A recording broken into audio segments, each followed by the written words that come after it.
Kebanyakan isekai bercerita tentang karakter yang gak begitu bahagia sama hidupnya, reinkarnasi atau diundang atau gak sengaja aja ke isekai. Biasanya mereka punya identitas baru dan dunia yang mereka tempatin bener-bener berwarna. Dunia fantasi yang ngasih suatu sensasi bakal datangnya petualangan panjang yang seru, ngasih makna dan tujuan baru ke hidup si main karakter. Kesempatan kedua untuk hidup yang lebih baik. Kebanyakan isekai gak sedalam itu sih sebenarnya. Gimana kalau gue kasih tahu lu kalau ada anime yang sebaliknya dari semua itu? Daripada nyoba buat memperbaiki hidupnya di isekai, dunia isekai anime ini saking parahnya, main karakternya nyoba buat balik lagi ke dunia aslinya anjing. Anime ini bernama Now and Then, Here and There. Bercerita tentang Shu, seorang bocah yang good vibes, gak pernah terlalu serius sama hidupnya. Selalu positif dalam apapun yang dia lakuin. Pas dia lagi sparring kendo sama sekelasnya, dia tanding bahkan gak mikirin gerakannya sama sekali. Dia bilang dia cuma ngikutin flow-nya aja. Well, meskipun dia mainnya berantakan dan selalu kalah, dia selalu enjoy pertandingannya, men. Overall, dia emang orang yang happy di dunianya. Dia damai sama dirinya. Di hari yang sama, pas dia jalan santai pulang dari pertandingan tadi, dia ngeliat nih orang berambut biru di atas tower. Jadi dia lari nyamperin tuh orang, naik ke tower sebelahnya. Karena tangga tower yang orang itu dudukin rusak anjir. Yang dimana aneh, gimana tuh orang bisa naik? Anyway, Shu sampai atas dan merhatiin nih orang. Ternyata dia cewek. Why the fuck cewek rambut biru di atas tower sore-sore gini? Jadi si Shu nyoba manggil dia, tapi dia kagak nengok sama sekali. Dia ngelemparin barang-barang dan nih cewek masih gak nengok-nengok. Oh oke, makan di sepatu thrifting gua.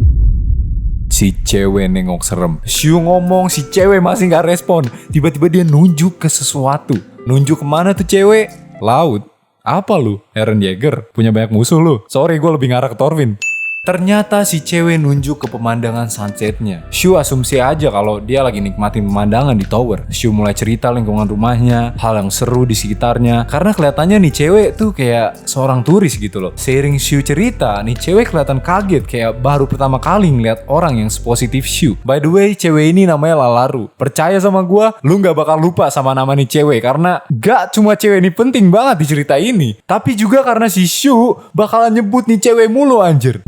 Tiba-tiba semuanya sunyi. Burung, mobil, motor, kereta, semuanya berhenti. Apa yang terjadi? Apa Itachi datang? Boom! Sekumpulan orang teleport entah dari mana.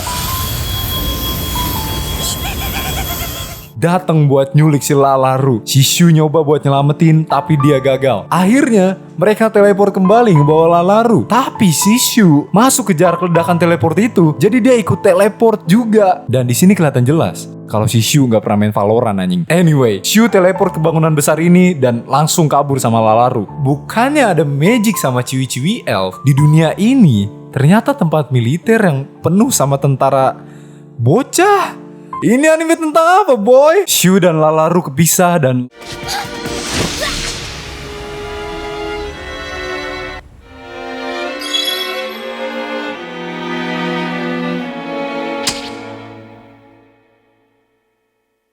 Lalaru ketangkep. Shu jatuh keluar dari ini bangunan, hampir kehilangan nyawanya.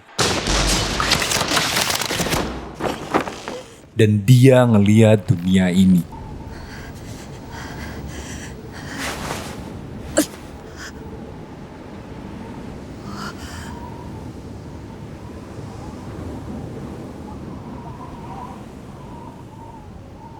Di detik ini, gue tahu kalau nih anime bakal beda.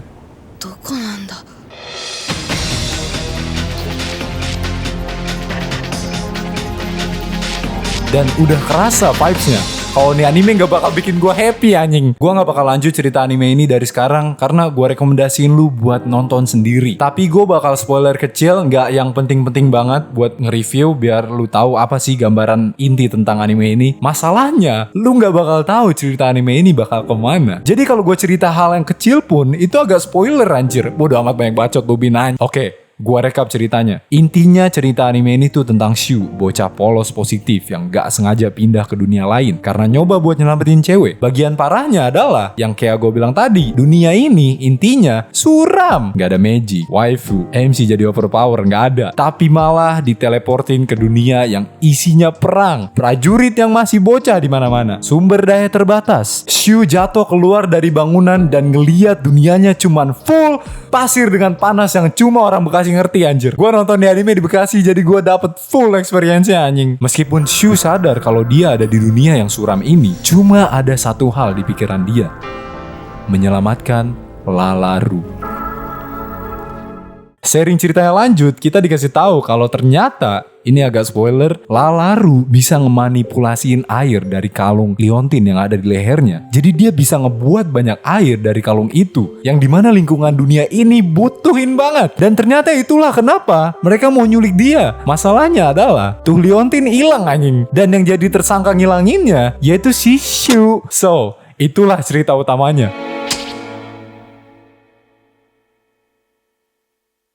Tipe anime yang kayak gini, gue rekomendasiin jangan nonton pas lu lagi bahagia. Karena di awal ini anime emang kayak ngasih harapan gitu loh. Main karakternya optimis banget ya kan. Kayak vibes-nya slice of life, hidup tenang. Terus beberapa episode kemudian, lu bakal ngeliat dunia yang kebalikan dari semua itu. Di dunia itu, lu bakal ngeliat beberapa hal kejam yang gak gue ekspektasiin. Gue gak ngira animenya berani ngarah ke sana. Tapi setiap episode ada aja yang disiksa, hal gila yang dianggap normal. Gue gak mau spoiler, gila dah pokoknya. Inilah anime yang mau lu tonton kalau lu mau diingetin betapa bisa kejamnya dunia ini. Dan itulah animenya. Muncullah nih bocah main karakter kita yang jiwanya lebih bersinar dari kita semua, yang gak sengaja tiba di dunia itu.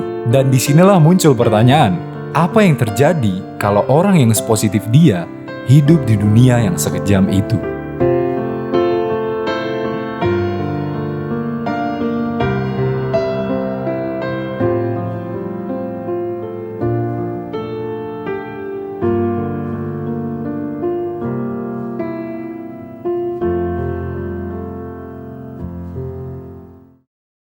Anime ini ceritanya simple sebenarnya, tapi bener-bener bagus menurut gua. Sharing ceritanya lanjut, ceritanya tuh selalu ngasih hal baru yang bikin ceritanya makin menarik. Kayak nih cewek contohnya. Dan di cerita ini, lu nggak cuma dapet ceritanya si main karakter doang, tapi dua sisi diceritain. Well, banyak sisi di cerita ini. Banyak pertanyaan juga yang muncul di kepala gua pas nonton ya kan. Kayak, kenapa tentara-tentara ini masih bocah? Ya kan? Well, ternyata spoiler, kenapa orang-orang ini kejam? Well, gue punya jawaban buat itu. The fucking pemerintahnya anjing.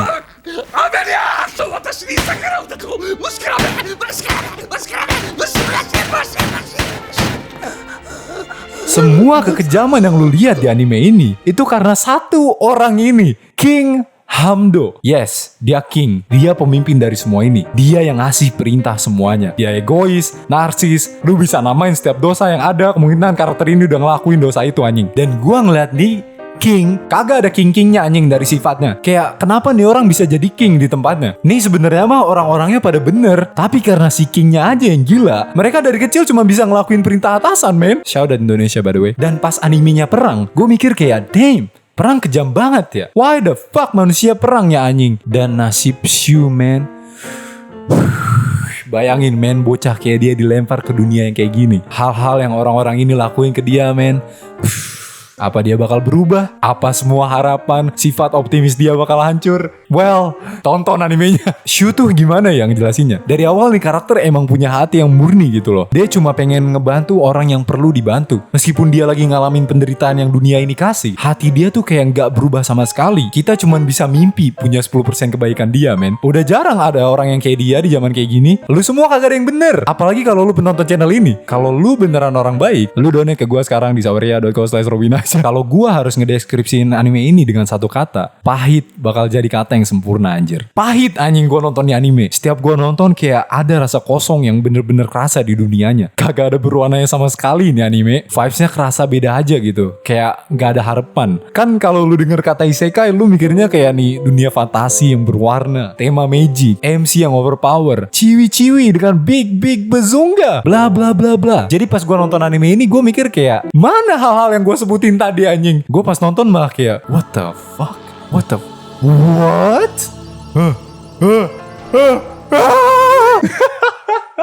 what the fuck am I doing, bro? Gue tahu mungkin beberapa dari lu mikir kayak, tapi menurut gue anime ABCD lebih kejam. Well, ada garis tipis di antara kejam dan edgy anjir. Ada yang kerasa beneran kejam, ada yang terlalu try hard dan jadinya kayak Dan menurut gua sendiri anime ini beneran kerasa kejamnya. Yang pertama, karena ceritanya realistis. Meskipun ada karakter kayak King Hamdo yang rasanya kayak komik banget, overall nih anime realistis menurut gua. Lu bisa ngelihat apa yang karakter-karakter ini lewatin. Kerasa gitu manusiawinya. Di tema perang gini ya kan, yang bikin eksekusinya lebih real dan kerasa. Ada beberapa plot twist juga yang bikin gua mikir kayak, oke, boleh juga nih anime. Seriusan, pas gua nonton tuh kayak bener-bener kerasa anjir. Ini pengalaman gua aja, gak tahu kenapa gua ngerasain banget suasana animenya. Kayak yang gue bilang tadi, gue nonton anime ini di Bekasi anjir. Bayangin aja vibes-nya makin sunyi dan panas bangke. Sumpah Bekasi panas banget sekarang, gila. Ini skrip udah lumayan lama, sekarang Bekasi hujan mulu anjing. Gue ngerasa kayak gue tenggelam di dunianya gitu loh. Kalau lu beneran mau nonton anime ini, gue saranin lu maraton langsung animenya dalam satu duduk men. Jadi lu bisa bener-bener rasain vibes dunia ini. Ngerasain apa yang karakternya rasain. Itu bener-bener ngasih lu kekosongan anjir. Hati lu hampa nonton ini anime, sumpah. Men, 13 episode tapi rasanya kayak lama banget. Karakter-karakter ini tuh kayak udah ngelewatin banyak banget hal anjir. Kayak mimpi buruk yang panjang banget. Dan ending anime ini juga indah men. Dang, gak banyak anime isekai yang kayak gini. Ya ini emang bukan tipikal isekai modern sekarang sih. Tapi kalau banyak juga gak bagus anjir. Karena ngapain lo orang nonton yang bikin mood lu suram doang anjing. Enggak lah, kalau ceritanya bagus ya ceritanya bagus. Kadang kita perlu nonton yang kayak gini men. Kita manusia ya bermanusia, you know what I'm saying? By the way, anime ini underrated. Gue udah ngomong belum sih ini anime underrated? Gak ada yang tahu anime ini. Kalau lu tahu anime ini, lu gak tahu siapa-siapa anjir. Karena buat tahu anime ini, lu harus bener-bener kesandung ke tempat tertentu di internet. Yang berarti lu nolep anjing. Bercanda, tonton video anime NHK gue tentang nolep. Damn, video-video gue meledak di TikTok. Anyway, salah satu alasan kenapa jarang yang tahu anime ini rilis tahun 99 anjir. Sedikit doang yang pernah ngebahas anime ini. Dan di Indo juga gue gak pernah ngeliat ada yang bahas anime ini. Terus gue cari-cari lagi ya kan di TikTok. Ternyata ada nih cewek TikTok ngebahas nih anime yang gak gue ekspektasin sama sekali anjir. Yang berarti gue bukan yang pertama ngebahas anime ini di Indo. Jujur setelah setengah perjalanan nonton ini, aku sendiri udah mulai ngerasa capek secara emosional. Anime ini benar-benar bikin aku ngerasa takut dan hampa terus menghantui. Bahkan bikin aku ngerasa gak ada pilihan lain selain menerima. Tapi justru di situ Shu ngajarin aku sesuatu, buat gak pernah nyerah.